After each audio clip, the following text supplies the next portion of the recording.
Je cuisinais quand ma fille a rampé et s'est enfermée dans le coffre-fort. J'ai entendu ses pleurs. J'ai tapé le code immédiatement. Erreur. Ma femme avait secrètement changé le code.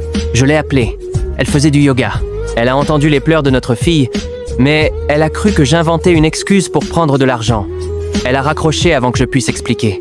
Ma fille pleurait de plus en plus fort. J'ai appelé le 112. Les secours sont arrivés rapidement.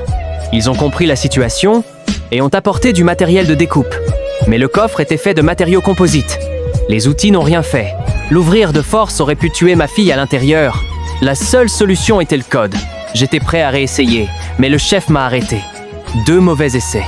Il ne restait qu'une seule tentative. Une erreur de plus. Et le coffre se verrouillerait pour un mois. Une alarme s'est déclenchée. Le niveau d'oxygène baissait. J'ai rappelé ma femme. Pas de réponse. J'ai foncé à son studio de yoga. Elle était avec un autre homme. J'ai essayé de l'emmener dehors. Il m'a arrêté et m'a accusé d'inventer tout ça pour voler de l'argent. Ma femme l'a cru. Elle m'a menacé de divorce et m'a dit de partir. Le pompier a appelé. L'oxygène était à 12%.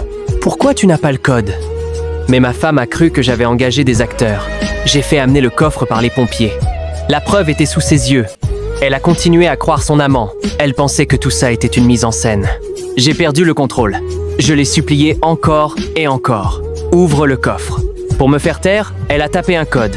Il était faux. Le verrouillage automatique s'est activé. J'étais désespéré. Puis je me suis souvenu qu'elle pouvait réinitialiser le code avec la question de sécurité. Je l'ai supplié de le faire. Au moment où elle allait s'exécuter, son amant a dit « C'est un enregistrement.